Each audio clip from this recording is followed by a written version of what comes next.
Welcome to Design Your Life in Business, the podcast for leaders by Bright Mind Consulting Group. We give you the necessary tools to help you become the architect of not just your business, but your life too. I'm your host, Jevon Wooden. Hey, Le-An, how's it going? I'm really good, Jevon. How are you? I'm doing fantastic. Glad to have you on the show today. You know, this question I ask every guest because I feel like you would introduce yourself a lot better than I would. So who is Le-An Lai Lacaba? So Le-An is a crazy person, as one would always describe someone who chooses entrepreneurship as a career. So I agree. It's true. I started this whole journey when I was 15. I started out as a freelance writer, basically been work from home for my whole life. And then I found out this crazy thing of like, hey, I can do this online without having to go to an office. And no one will ask me my age because, it's all online. I didn't have to tell them I was not 18 yet. So I basically started there, started getting gigs left and right of like graphic gigs or video editing gigs, almost anything in content really, I would just grab. And then went through a pretty life-changing superstorm where it was super typhoon, category 5, like 255 kilometers per hour landfall. Got to the point where it was filling up our house where I was sadly still on the first floor. Made sure everyone was safe. I'm the eldest of 4, so very much the eldest sister, also Asian guilt mixed in there. So then I was making sure everyone was safe before going back getting groceries because we didn't know how long we were going to get stuck in the water basically that started going into our house. As it got to the point where it was neck high, I was like, I'm going to die. So then I had that usual, people say that your life flashes forward when you're about to die. Flashback, mind forward, basically. At that point, I was 18 years old. I was about to enter my 3rd year of college. And I saw my life forward of kind of the plan my mom and I had, which at that point was finish college, become a lawyer, work overseas, bring the bacon home, basically.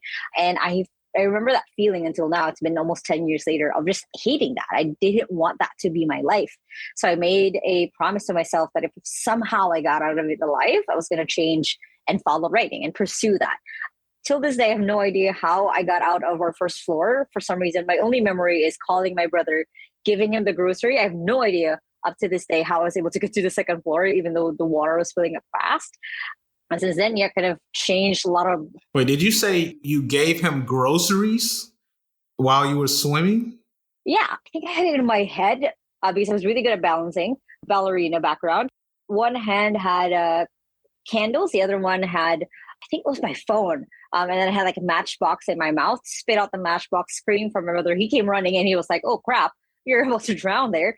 Gave him everything else that I had. And then, since then kind of been choosing that crazy entrepreneur life of then figuring out, okay, how can I sell, books online? How can I sell, other people's books? Or, I've started creating book subscription boxes for every single month. I would send people like cool things. So I started like in this trajectory of figuring out what I can do online and not have to be tied down to an office or anything else.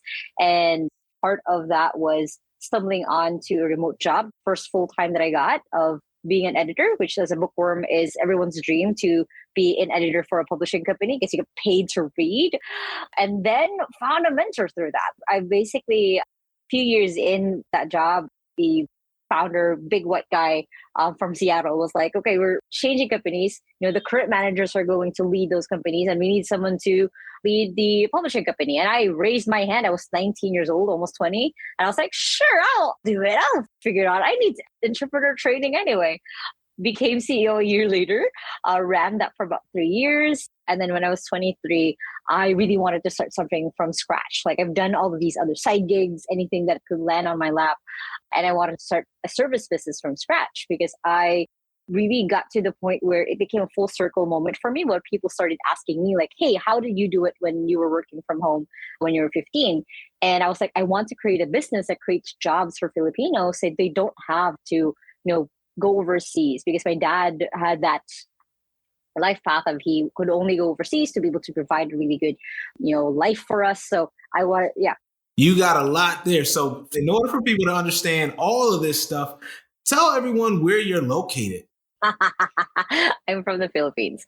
So it's like, 11 p.m. at my point here in the world. It's crazy times. Right. And just so y'all get a feel for that, I'm located in Houston, Texas. It's 10 a.m. here. It's 11 p.m. there. So we are literally around the world right now. So I just wanted to make sure people had context to it because we're hearing typhoons and all this flooding and everything. And like 15, what about child labor laws? So I wanted to make sure people understood what was happening here. Yeah, we still had child laws. So, right. Yeah. Well, I hope so. I hope so. But you found a loophole. You said, if I do this digitally, they won't ask me for my age. And you started at a very young age, 15 years old. That is super impressive. But you've done a lot of things in such a short span of time. And when I think of entrepreneurship, like you embody everything. But what keeps you going? I guess it's, from almost like having my life cut short. I know for a lot of it, like in my early 20s or my mid 20s, I'm now 27. So I think I'm in my late 20s now. It doesn't feel real. I think a lot of it is making a difference. It's making sure that if I do pass, like I pass with people saying like, oh yeah, she made a difference here. She was able to do something here. That was kind of where it started. But now switching into going over like post-traumatic stress disorder, anxiety and depression, I got to the point where I want to build something. I want to build a life where other people can now see this like, hey, this is an option. This is something you can do. This is, if a 18-year-old traumatized Filipina can do it, like I can build that for myself as well. 100%. I mean, you've gone through, like you said, you've gone through these traumatic events and, you used to have this negative thing where it's like, man, just going through that life crisis where you almost died was a thing that propelled you. And now that you're in success, right? Well, let's tell people what your success is. What is your business that you're doing now? Because you run a publishing company, you've done all these things. What's your focus now? So now I have I can't call it a baby anymore. It's basically a toddler, 2XU, which I've been running for the last 3.5 years, I think now.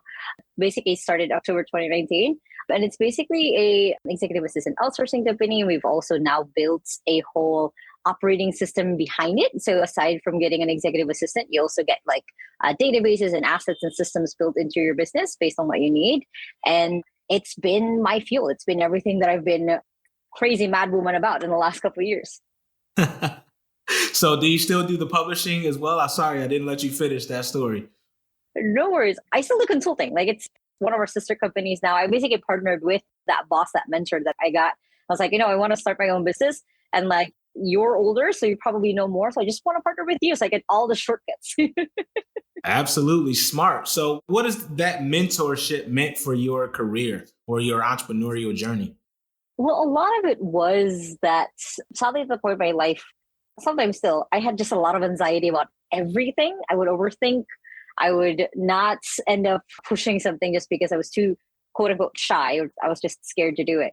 But having that mentor who, jokes aside, he is like, I think when I met him, was like 47 and I was like 22.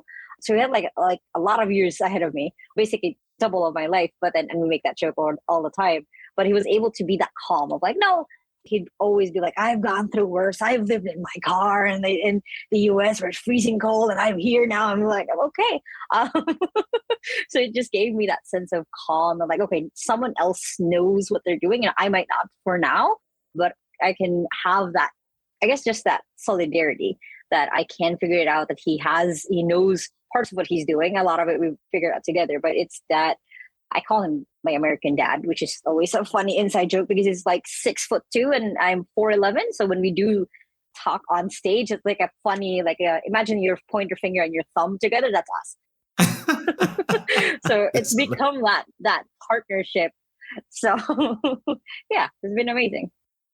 Well, your pointer finger and your thumb. Well, I guess he pointed you in the right direction, right? I'll go along with that analogy. That's funny. Perfect. So you have this outsourcing company and you have an OS. Tell us a little bit about that OS. How do you embed it into someone's company? So we call it the 2XU business operating system, or 2XU boss, which I found really, really cool when I made that up.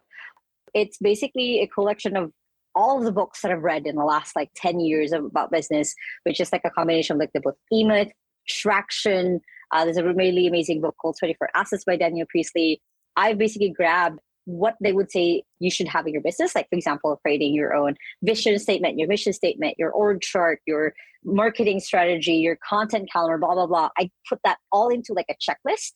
And what our EAs and someone we call like online business manager does is they'll go through our clients' current assets, what they currently have. And then, okay, now from here, we can either improve or we can start building like all of the other assets to support this. So it's kind of a lot of what we now serve and do and focus on, because then it's easier for the EA to start running that client's business because they now have like the operating systems behind them to actually do it. Wow, that's pretty awesome. That's pretty dope. Well, talk about intelligent, man. That is awesome. So, so for the folks that's listening, it's like, man, I don't even know what an EA does. Like, so how does someone know when they should hire like an executive assistant, virtual assistant? So I always say that you know that you need to hire once you have a recurring way to make money. Like, it's whenever people just like, oh, I just need a freelancer. Yeah, sure, you can get a freelancer, but that person won't be loyal to you. They won't grow with you in your business. They'll only be for that specific problem that you're trying to solve. But once you have a recurring revenue where you're making money, you're figuring it out, then you should probably really hire a virtual assistant because they can take away the things that you probably shouldn't be doing in the first place. Like, of course, there's typical like calendar management or inbox management. There's like managing your clients to follow up with them, things like that. Anything that's taking you away from actually showing up in your business, those are things that a virtual assistant can do for you. Anything that's specialized, you should probably have a freelancer do, but most of the general work that, again, you don't have to be doing a little bit of assessment of yourself, just delegate that to an assistant. Gotcha. And then does that OS that you implement, does that help me decide what task I should be given to them? Kind of yes and no, because automatically most of our clients say like, hey, I need someone to document like the systems in my business. And that's essentially what the OS does. But to know what things right off the bat an EA can do for you, it's looking at the 10 things that you're doing in a single day and looking at, okay, where do I suck at? And where would someone who would actually love doing this, where would actually thrive? So most of the time people say like, hey, I'm great at marketing, but I suck at admin, or I'm great at admin, but I suck at marketing. So it's looking through that lens of the thing that you hate doing right now, someone else would love doing and learning more about. So delegate that. Absolutely. Yeah. I'm a big advocate for delegating stuff. I mean, in my business, I have a team of VAs because I know I hate admin stuff. I want to focus on my zone of genius. I'll create like an SOP. I'd always recommend that my clients, write down as they're doing it, what they don't love, what they suck at, what they don't have time for, right? And then they can pass that stuff off. But with your VAs, with your history, do you recommend that someone creates like that SOP, standard operating procedure, to pass it off before bringing in that virtual assistant, or it doesn't matter? It's a very much chicken and egg situation for sure. What I've always recommended is start with documenting just even video, like just Loom or video yourself talking through like, hey, this is how I'm doing this. And then you can give it to an assistant because then you are able to test, can someone else understand what I'm talking about? Or is it just me? I've created too many shortcuts in my head of how I'm doing it. Because that's a mistake a lot of people do. It's like, oh, it takes me like 5 minutes to do this one email. Why is it taking you an hour? Because they don't have the shortcuts that you do. So it's once you record and then you see like what the EA understands or the assistant understands, you'll be able to correct yourself like, oh, okay, this is now how we can do it moving forward. It's then streamlining that so you don't always have to rely on the shortcuts they have in your head. Got you. So when you get these requests for people to bring a VA in, like what's the craziest thing you've been asked to have a VA do from your team? I don't think it's the craziest. It's always, though, the funniest is whenever we get clients who are asking like, hey, can my EA take care of my dating? What? We had a couple of people succeed. So not a lot of people know this, but you can, of course, give your Tinder or your Bumble or whatever app you're using to your EA. They have the EA swipe a couple times and then do the follow-up and taking care. And then the EA puts it in the calendar and then they have a date. So not the craziest, but funniest. Anytime I see it, because part of the process is they'll send us an email like, hey, these are tasks I'm thinking. Sometimes it'll be one of their, can they help me with my dating? I'm like, we have systems for it. That is funny. That is hilarious. Wow. Okay, so you heard it here first. You can use your VA to book your dating, all right? So don't think that they're useless, right? You make them book your next date. So that's a great use of your VA dollars. All right. So when we think about that, like, can you give some examples of some tasks that someone would hire a VA to do? So typical ones I already kind of mentioned, which is like email management, calendar management. Besides dating, of course. Yeah. Besides dating, it's basically managing anything that comes into your attention. So like your social media, things like that. Those are typical ones right off the bat, like engaging, commenting, replying to people's messages to your inbox. And then other parts of it is like, for example, my assistant's day to day is she manages my projects. Like across companies, I'll have like 5 projects per division. So she'll make sure that I'm focused or looking at the right one. So at any time, we just released or releasing this month a whole AI prompt assistant database of like all of the prompts that we've used on ChatGPT so far. So she's making sure like, hey, have you checked the copy yet? Have you checked this, graphic yet? Do we have the form for this? Like I've given this to this person. Can you check it? So she project manages me to make sure that I'm focusing on the right things. And other parts of that is then she manages the people behind that. Like other than me, she follows up on those people, make sure that they know what the focus is. Other thing she does for me is she does a lot of like the client research. Like before I hop on a sales call, I have this lovely summary bullet point of what it is I do, their websites, their Facebook, everything else. So like, it's easy for me to look. I'm like, oh, okay, these are like a few things an EA can do for them. And then afterwards, she's the one sending the report. She's the one sending the follow-up. She's the one setting all of the other information kits that they need to get started. So it's, like I said, it's looking at the 10 things you're doing in your day, looking at the 8 that you can delegate, and so you can focus on the main 2 that actually grow your business. Wow, that's awesome. Does she also offer like ideas for what you can do? Oh, yeah. Or she just follow whatever you want? Okay. I very much told her right off the bat, like, I don't need a yes person. I need someone who can help me move forward.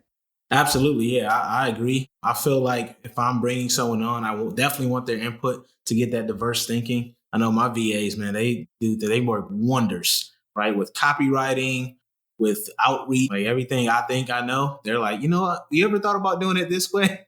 So when you get the right VAs, it is a game changer. I'm telling you, like look into it. If you haven't hired one already, she's already told you when you should hire. I know y'all making some money, so think about it. How should they go about finding that right VA when they do say, you know what, this is my time, I'm going to go ahead and get one? So I always recommend to have them focus on 3 things. People always think that EAs are a unicorn or like, oh, I can hire someone to do my marketing and my sales and my admin and everything else. Have them focus on 3 things. The reason why you do that is then you are just getting to the nitty gritty of how they work. If you give them something huge in your company right off the bat, they might ruin something, they might break something. So it's better to just have them focus on 3 main things that you're recurring task in your business. Once you figure that out, then it's figuring out like, do I want someone who is full-time, who's part-time? How much am I willing to budget for this? Because this is why you need to have recurring revenue already in your business, because you can't just hire someone 2 months and then cut them off of your life. That's their livelihood. So kind of putting that into account. And then on finding, there's a lot of resources out there, 2X included. But of course, if you want to do it one-on-one, I always steer people away from Upwork, sadly, just because it's become such a kind of like almost like a toxic relationship for most freelancers. So they don't like being on Upwork as well. I recommend sites like Online Jobs at PH, where you can hire a lot of amazing Filipinos, or Facebook groups also. You can find a lot of really good people there as well. And then from there, it's then testing, it's then seeing if you guys are a match. I always recommend, having for the first 30 days, having a daily sync where for like 30 minutes in your day, you guys are talking like, hey, these are my priorities for day. What's your priorities? Let's sync later on if needed.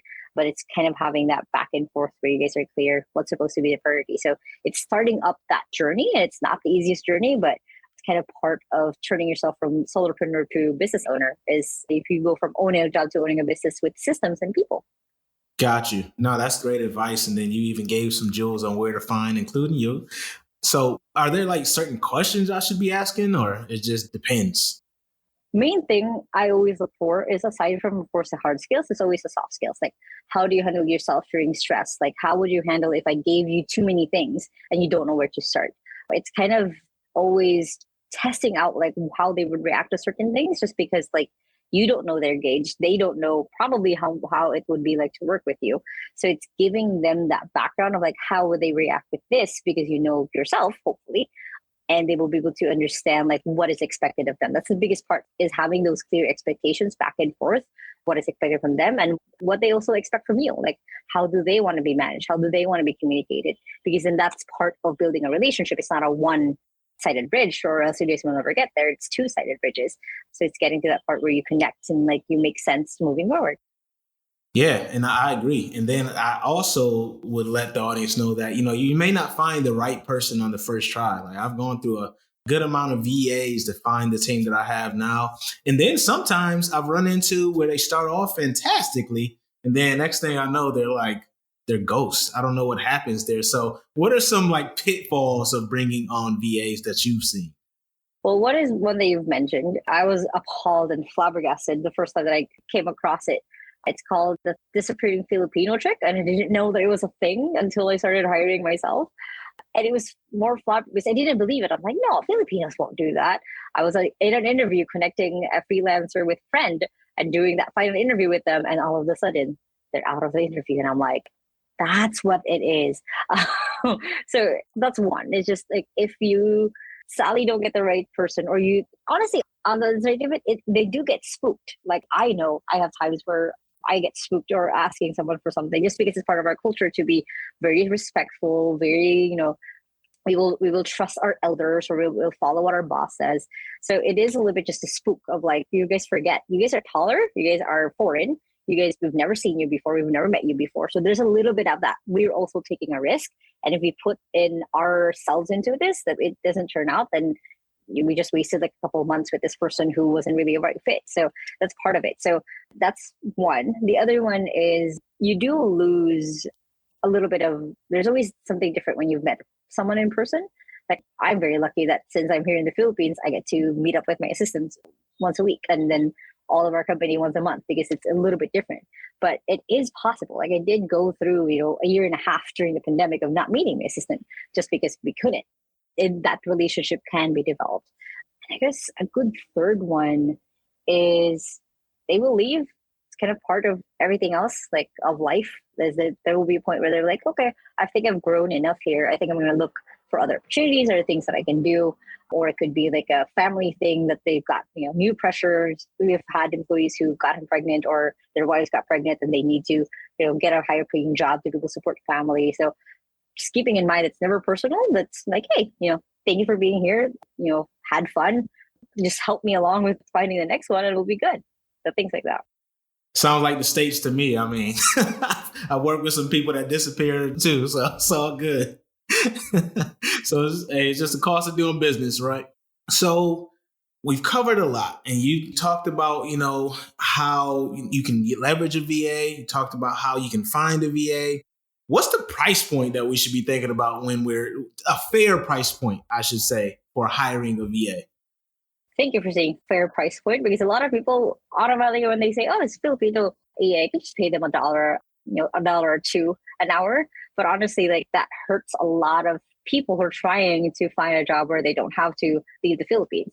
So a good price point for a good VA, maybe someone with experience, maybe someone who's had office experience, but not really directly related to VA. I think a good starting point would be a 500 US as like a part-time to full-time almost. Then you can start climbing up to 600, 800. A good magical number for us is like $1,000. Once you start them there, then they're like confident, like, hey, I can provide for my family, I can take care, I can focus on just this. I don't need to look for like side gigs or anything else. But that's a good, like if you're just starting out, sure, you can find someone for 500 and then start climbing up from there. Got you. Okay. So $1,000 and that's 40 hours a week. Mm-hmm. Oh, okay. Hey, not bad. All right. What's the first position? I know you said EAs, but is there like a certain first position that I should be looking to hire outside of like doing my calendar and stuff? It really depends on someone's business, because like I could always recommend, a marketing assistant first because it's a lot of recurring tasks. But for some of our clients, it doesn't make sense. They need someone in operations. They need someone in sales. So kind of thinking of that first of like, what's something that, again, you're not really good at that someone should probably do better or can do better? Or what's something that has been on your list that it's really important in your business that needs to get done, but isn't getting done just because either it's not your area or you can find someone where that's their expertise. So that's a good place to start. But as I said, I could recommend, content EAs or admin assistants and everything like that, but it really depends on what the needs are for your business and your own expertise. Got you. Fair enough. Fair enough. I just thought I'd ask. So you know a lot. Like you're clearly crushing it on the entrepreneurial journey. right? You're doing some fantastic things. So what's some books you would recommend? I typically don't ask about books, but what's some books you'd recommend? You said you were a bookworm. I think I've read like 15 books so far this year already. So I just finished one actually right before this. What? Yes. Typical books that I read or recommend. E-Myth by Michael Gerber. That's like, that changed my mindset from employee to entrepreneur mindset so fast. It was a weird struggle for me of like, how do I think about it in this way? That book changed a lot of it. How to Win Friends and Influence People by Dale Carnegie got me out of my introvert shell. I'm still an introvert, but at least I know how to act like an extrovert. And the E-Myth, that book, and The Alchemist for fiction, just because like I remember reading that book and my brain was just like, this is how I can think about the universe. Okay, got it. So yeah, those 3 books. Yeah, that's one of my favorites. Thank you. Thank you for sharing that. Now, as an introvert, do you find it difficult to be an entrepreneur?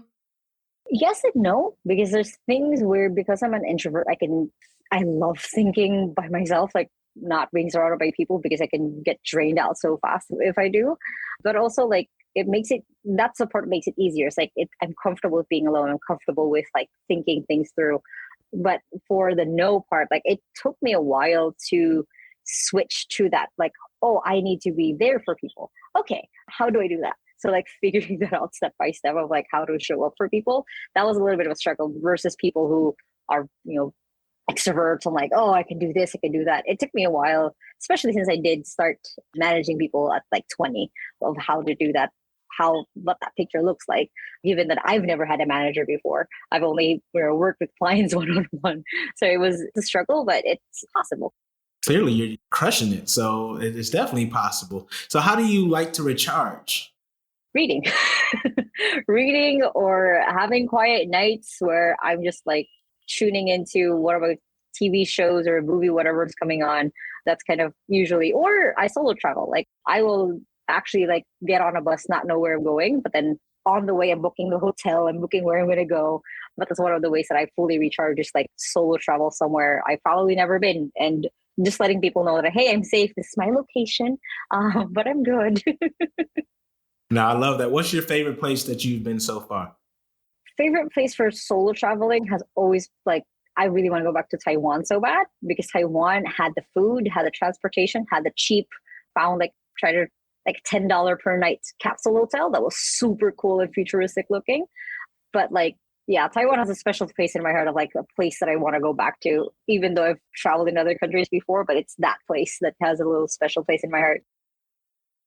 Add that to my list. I've never even thought about Taiwan, especially $10 a night for a hotel. That's cool. I'm all for it. So I'll let you know how it goes when I get there. I'll ask you for some suggestions. All right. Yeah, for sure. Yeah, thank you. Thank you. So we're wrapping up the episode, but I got to ask you 3 questions that I ask every guest. We're hitting our by design segment. So the first question, first and foremost, are you ready? Yep. All right. That's one, right? So first question. Nope, that didn't count. So what has been the hardest part for you about designing a life and business you don't need a vacation from? It's a solitude. Like sometimes I would forget that I've made this mistake before where I would confuse being a friend versus being a boss. And because of that, there's been a lot of like lonely times of like, no one will understand this, what I'm going through. Yes, I have mentors. I have amazing coaches and consultants that I work with, but there's still that underlying loneliness. So I think I struggle with that from time to time. So when I see other people struggle with that, which makes me less lonely. So it helps. Awesome. Thank you for sharing that too.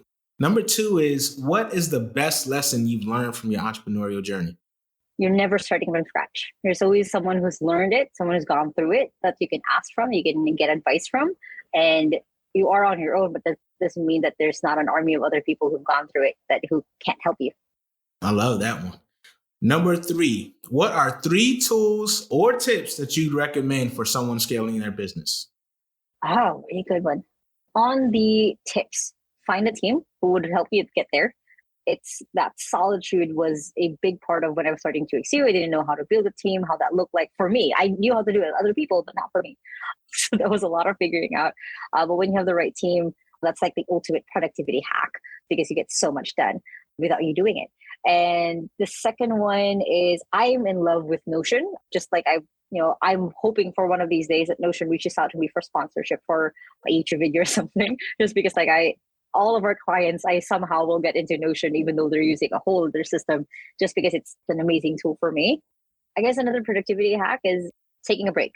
Like, people underestimate, I'm very much a middle child of the hustle culture and the quiet culture, because you need both. You need, sometimes in your life, you need to hustle, you need to, stay up until 11:30 p.m. your time doing a podcast episode, just because that's the focus that you're at.